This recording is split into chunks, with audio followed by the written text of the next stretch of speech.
Braces మనకి జనరల్గా irregular teeth correct చేసుకోవడం ఒక రకమైన ఆప్షన్ అనేది బ్రేసెస్.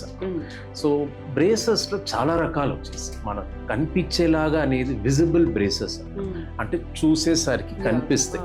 మెటల్లో ఉన్నాయి, సెరామిక్లో ఉన్నాయి, అది దాంట్లో చాలా టైప్స్ ఉన్నాయి. మనం రెగ్యులర్గా రబ్బర్ బ్యాండ్స్తో చేసే ట్రీట్మెంట్స్, లేదా ఇప్పుడు without rubber bands self ligating అంటే చాలా సింపుల్గా పిల్లలకి రబ్బర్ బ్యాండ్స్ పెట్టుకోవడం ఇబ్బంది అవుతుంది అనేసి సెల్ఫ్ లైగేటింగ్లో కూడా అది ఒక బ్రేసెస్ టెక్నిక్. సో ఇలాగా ఏ ఒక్క కిడ్కి ఏ ట్రీట్మెంట్ అనేది మేము ఫస్ట్ సజెస్ట్ చేస్తాం.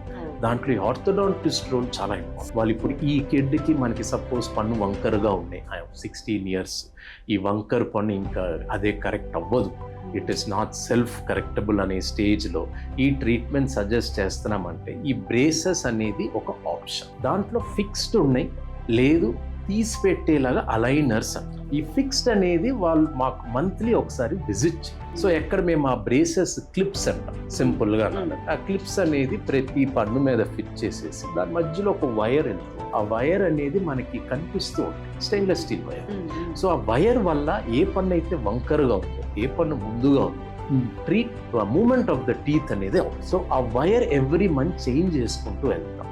ఐడియల్ ఏజ్ గ్రూప్ చూసుకుంటాం అబౌవ్ 13 or 14 years ఈ ట్రీట్మెంట్ జనరలీ సజెస్ట్ చేస్తాం. ఎందుకు? ఒకటి, అన్ని టీత్ ఎరప్ట్ అయి ఉంటాయి, ఆల్ కంప్లీట్ మనకి ముందు పన్ను నుంచి దవడ పన్ను వరకు కంప్లీట్ ఎరప్షన్ అయిపోయి ఉంటుంది. సో అవ్వడం వల్ల మన బెనిఫిట్ ఏంటంటే టీత్ ఇంకా ఫర్దర్గా వీక్ అవ్వకుండా, టీత్ ఫామ్ అవ్వక ముందు మనం ఈ క్లిప్స్ పెడుతున్నామంటే టీత్ వీక్ అయిపోవచ్చు. టీత్ ఫామ్ అయిన తర్వాత చేయడం ఏంటంటే టీత్ వీక్ అవ్వట్లేదు.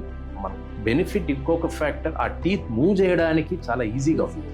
బోన్ అనేది అప్పుడే ఫామ్ అవుతుంది. మనకి 20 years అప్పుడు కొంచెం బోన్ బాగా డెన్స్గా, అంటే మనకి ఆ బోన్ మూవ్మెంట్ చాలా టైం పడుతుంది టీత్ మూవ్మెంట్. ఆ 14 to 18 years అనేది టీత్ మూవ్మెంట్ పిక్గా ఉంటుంది. సో ఒక డ్యూరేషన్ చూసుకున్న లెస్సర్ డ్యూరేషన్ ఫర్ ఆ ఏజ్ గ్రూప్ ఓన్లీ, బట్ చేసుకోవచ్చు.